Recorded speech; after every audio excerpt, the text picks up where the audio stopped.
everyone. My name is Amanda. I work with the children here in our grief care department, and I've been with Angela for 7 years this month and with the grief care department for about a year.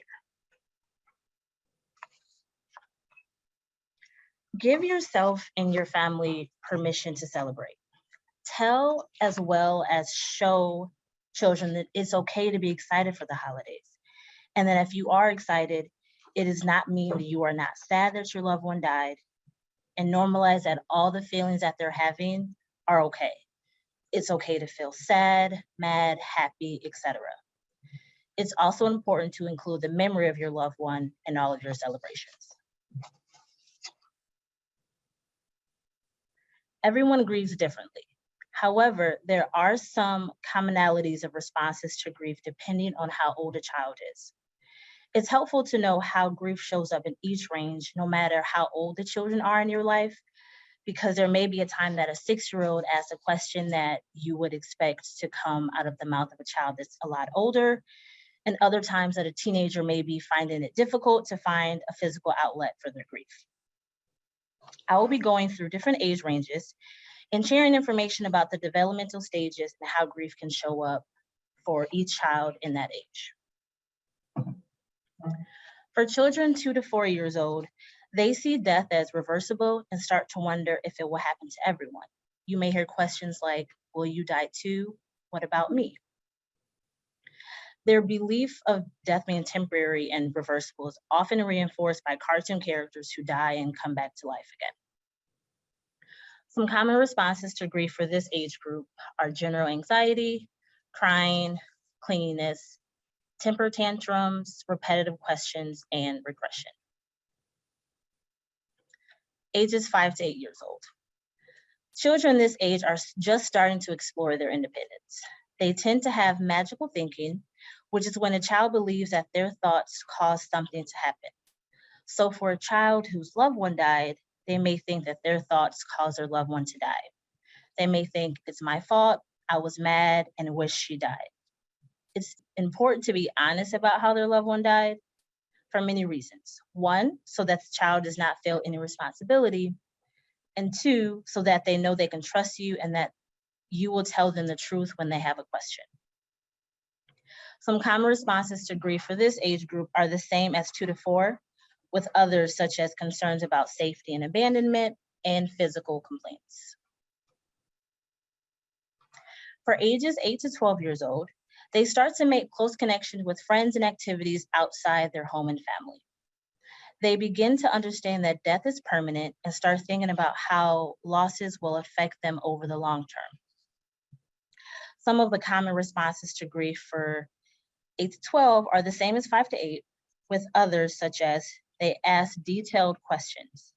And when these come up, remember to answer them honestly and know that it's okay to say, I don't know, and answer them at a later time. They may have a wide range of emotions, and so remember to normalize how they are feeling. And they may have withdrawal, which may have them not wanting to participate in certain holiday gatherings, and that's okay as well. For ages 13 to 18, they are able to understand abstract concepts about life and death. Teens sometimes rely on their friends more than their family, and they begin to separate from their role in the family. They may wrestle with identity and who they want to be in the world. Some of the common responses for this age range may be increased risk-taking and also intense emotional reactions. Some tips for helping children with holiday grief. Converse and answer questions honestly. There's a myth that talking about a loved one who has died in front of a child may make them sad. And the truth is that child is already feeling so many emotions, which could include sadness. But what bringing up their loved one does is lets the child know that the person is still important, special, and that they will be remembered through sharing stories. Answering questions honestly. Using the words dead and died are important because children, especially younger children, when they hear euphemisms such as gone, passed on, and lost, they may believe that all the other loved ones in their life, that if they get sick, they will die too. Children, it's hard for them to understand those things, but they do understand simple and honest information. So it's helpful to use phrases such as cancer or that the person's body stopped working. A lot of times using those words are so much harder for adults, but it usually is harder for you to say it than it is for the child to hear it and receive the information. Play. Children's grief is often shown up in their behaviors, and they need to be able to take time away from their grief. So it's normal to see a child expressing sadness 1 minute, and then a few minutes later, they're laughing and playing. That's normal to see. Create. Oftentimes, children don't have the vocabulary yet to express their feelings. So providing them outlets offers them an avenue to express their feelings. This could be art, music, sports, or whatever they're comfortable with. Make memories. It's helpful to create new memories while also sharing the memories from previous holidays. Plan. Include the children when making plans and also making changes for the holiday season. Give them choices or ask them how they want to include their loved one's memory. Be free. It is okay and healthy for children to see the adults in their lives feel all the emotions. It gives children permission to feel joy, sadness, anger, regret, and every other emotion. Preparation. This is something you can do as a family while you talk about memories from other holiday gatherings. It could be you preparing a dish that your loved one loved. Decorate. You may not want to decorate for the holidays, and it's okay to feel that way. However, children a lot of times are wanting to see the traditions of the lights and decorations for the holidays. So you can ask them if they want to decorate, and if they do, get creative. One idea is to get a tree. It doesn't have to be a big one. It can be a little one that you just put on the table, and the children can each get an ornament that reminds them of their loved one. It could be an ornament that you already have, a new one that you buy, or it could just be something that you wouldn't think of as an ornament, but something that you can hang on the tree. An acronym to remember as you go into this holiday season is SNOW. S, share memories. Continue to talk about your loved one. Continue to talk about stories that may have made you laugh, and also ones that may make you sad.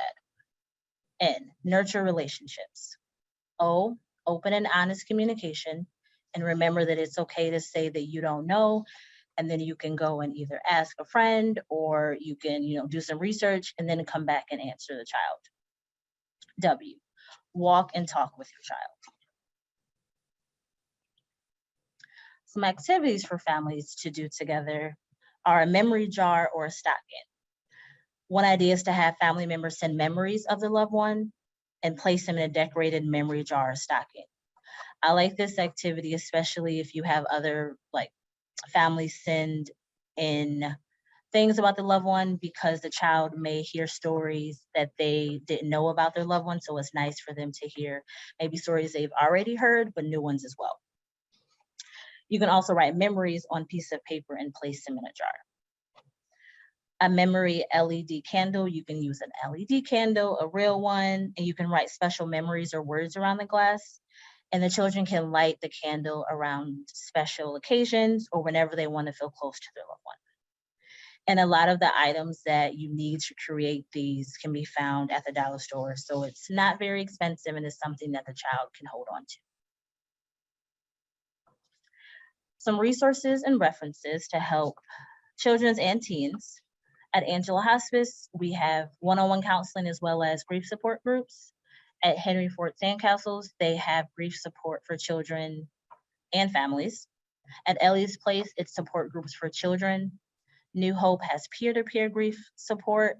And then 2 great websites to get a lot of information from are the National Alliance for Children's Grief and the Dougie Center. And now I'll hand it over to Debbie, who will be talking about creating a holiday plan.